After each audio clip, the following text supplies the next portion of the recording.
Welcome back to Pride. In today's video, we're going to be trying to get this weed eater blower vac running. This is a really good leaf blower. I think these are from the 90s. I got this for free. Someone was just trying to get rid of it. Won't start. I'm going to have a section on my channel, a playlist of nothing but won't start engines, things like this that I pick up. So the first thing I noticed when I was carrying it to the car was I heard a rattle in the gas tank right over here, and that's probably the fuel filter. A lot of times when these have been sitting, the fuel line inside the gas tank will corrode and release the little fuel filter. This is what a fuel filter will look like inside one of these gas tanks. So I already picked up a new one because I know one of the problems already. If you peek into the gas tank, you'll see it bobbling around in there, and it's not attached. It should be attached on a gas line right on this nub here. So I picked up a fresh fuel filter and some fuel lines. So we're going to start by replacing the fuel lines. Before we do anything, before we even take this apart, you always want to take that spark plug out. So that's the first thing I did, was remove that spark plug. Also, before you take this apart, you always want to make sure to drain any gas that's in the tank. Get all that gas out of there before you start taking it apart. Alright, so just to recap, before you start taking your leaf blower apart, we got our spark plug out and we emptied our gas tank into a gas can. Now we're going to get that front nozzle off. It's a real easy adjustment to be able to take this off. It's just this knob right here. You unscrew it, loosen it. This clamp comes right off. And then we've got that front nozzle off. We'll put this back together while we're working on our leaf blower, just not to misplace anything.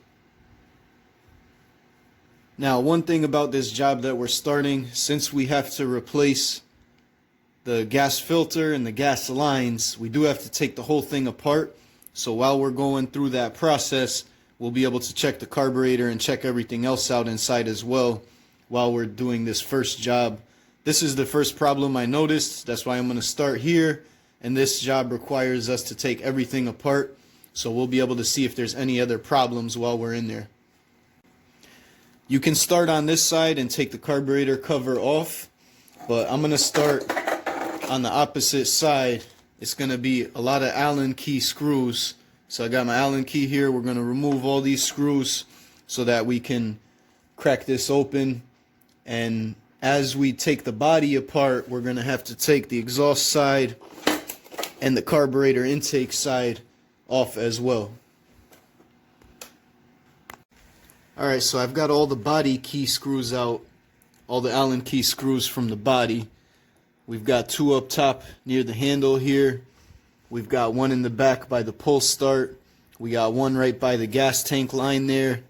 And then we got two down below and three right on that nozzle in the front. Now we're going to go to work on taking this exhaust cover off right here.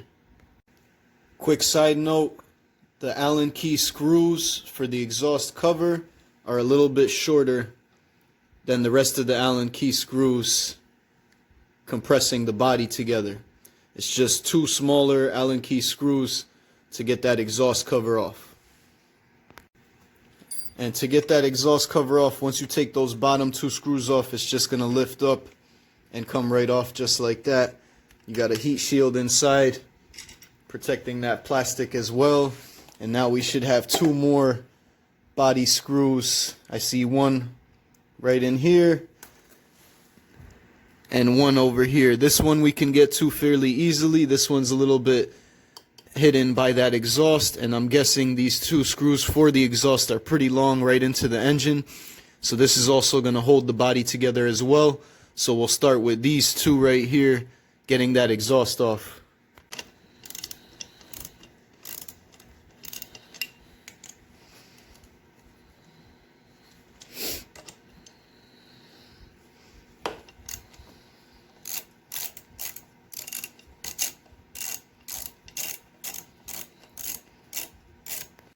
Alright, we got our exhaust screws loosened and all the way out.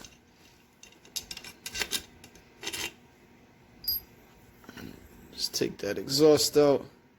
We'll clean that up before we put that back on. Put those exhaust screws to the side. Make sure to keep everything together. Engine doesn't look too bad. Nice shape. Now we'll take those last two Allen keys on this side out. Got one right here and one down here. Okay, now we're on our intake side. We got two screws right here to take that cover off, and we'll see what that carburetor looks like. So we got our intake cover off, and we're missing an air filter. So that's one more part that we're going to have to pick up to get this leaf blower going. It'll run without it, no problem, but you definitely want to have an air filter on there blocking anything from getting into that carburetor as it's pulling air through. So we'll definitely pick up an air filter for this as well, but we'll continue on getting this running for now. So here we have our carburetor. The bulb is not that bad on it. I'm going to replace it anyway though, because a lot of time you buy fuel lines and they come with a fresh gas bulb. Other than that, the carburetor looks to be in pretty good shape. If you pump the bulb, you can figure out which side is drawing gas in and which side is pushing gas out.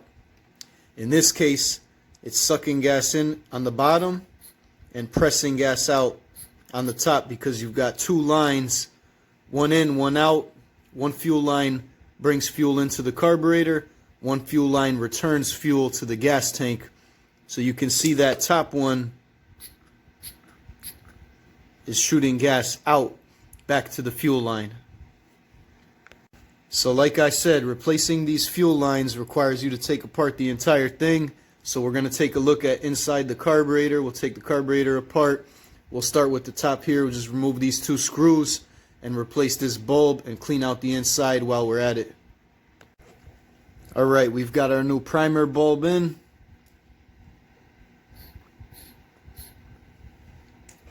Real simple process. Just removing those top two screws. This whole top half comes off.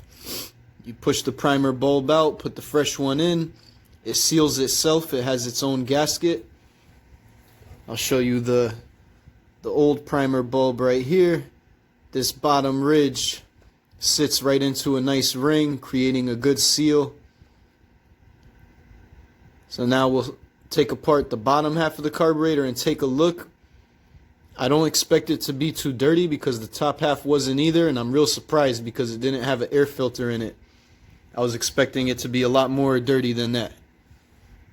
Alright, you got your gas tank out. You're going to feed your new fuel lines through. You got one that's a little bit smaller than the other. So you got two holes. One is smaller, one is a little bit larger. You're going to feed that larger one through, feed the smaller one through. Real simple. The smaller one is your return line. So it only has to go in a little bit. Go right about to this line of the gas tank when you look in. In this gas tank, it looks like fresh gas. So I'm guessing the guy dumped the gas out, put some fresh gas in, tried to fire it up, didn't run, wasn't getting any fuel because that fuel line was corroded and broken. There was no fuel filter on the end. I took the fuel filter out. The fuel filter didn't look like it was in too bad a shape, but we're going to put a fresh one in anyway. So here's the fuel filter that was bobbling around in there. It was detached. The line had corroded. It doesn't look like it's in too bad a shape, but we're going to put a fresh one in anyway. So this is the old fuel filter that was just rattling around in there. The old fuel line was completely corroded. It looked like a twig basically. These are nice, fresh, brand new, clear fuel lines. The fuel lines that were in it were brown, very small. You couldn't even tell it was a tube, you know. This is the brand new fuel filter. We're just going to add this on to that thick line. So when you put that thick line through, you want to use some needle nose pliers to just pull it out right where the gas cap goes. That way you can put on your fuel filter. Now, once you've got your fuel filter on, you're just going to feed it back into the gas tank. It's on there all the way. And you're going to want to leave enough room and enough length in that fuel line so that it could reach those bottom corners of that fuel tank. This fuel tank is actually going to sit this way when using the leaf blower. So I want to make sure that that fuel filter is touching that bottom corner of the tank. This way it's always getting fuel. You can even twist the fuel line to press it down. Now we'll get that fuel cap back on. We don't want any fuel dripping while we're putting this tank back in. The cap fits right through the hole. We're going to feed these two new lines right through this small hole here where these two wires are. This way we can connect them to our carburetor.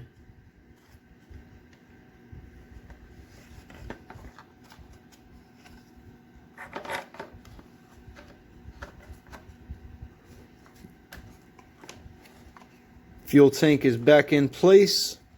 We can go from the other side. Pull those fuel lines through. Make sure we've got a good amount of length. You always want to leave a little extra length on those fuel lines when you feed them through, just to make sure you reach the carburetor real well. I'm pretty good at eyeing it. That's why mine look a little bit short. But you always want to start off with the full length of the fuel line before cutting it. Now this next step is a little bit tricky. We've got our fuel tank back in. We got our pull start right here.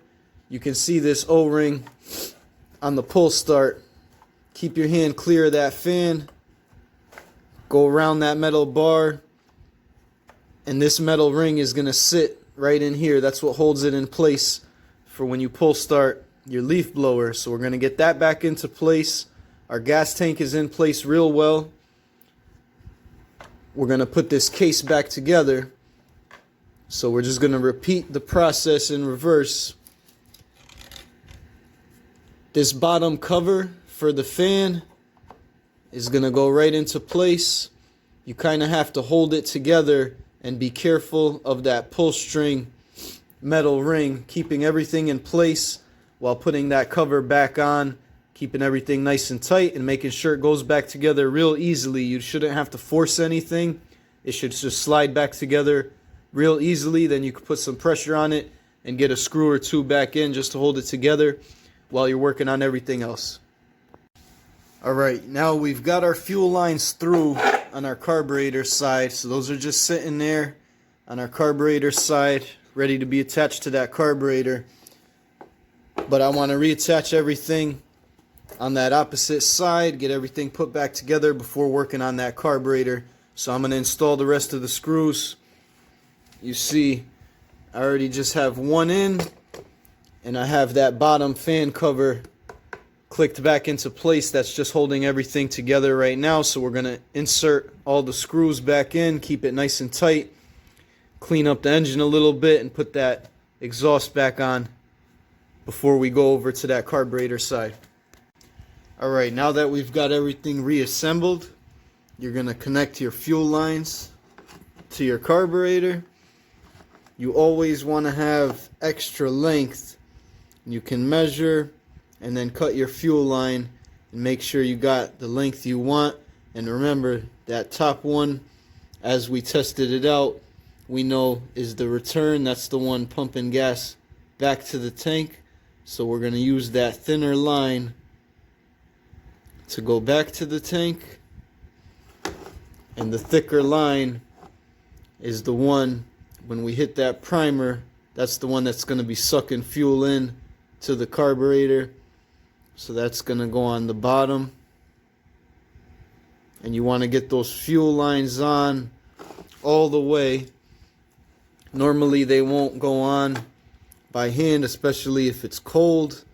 The warmer the weather you have, the softer those lines will be, and they'll slide on much easier. But by gently using some pliers and giving a little twist, you can get that line on all the way. This way you make sure no fuel leaks.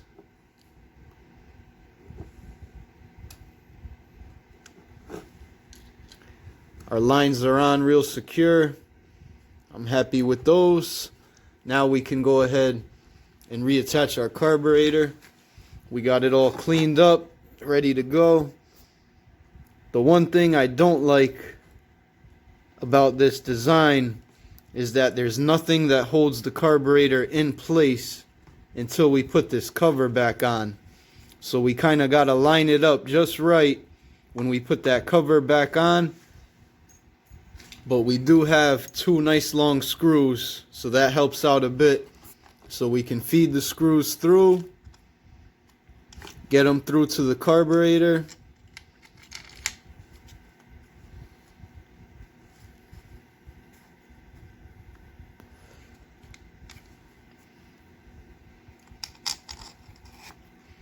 So once we get these two screws through this cover, we're going to get them through to the carburetor. Make sure everything is lined up real nice before reassembling.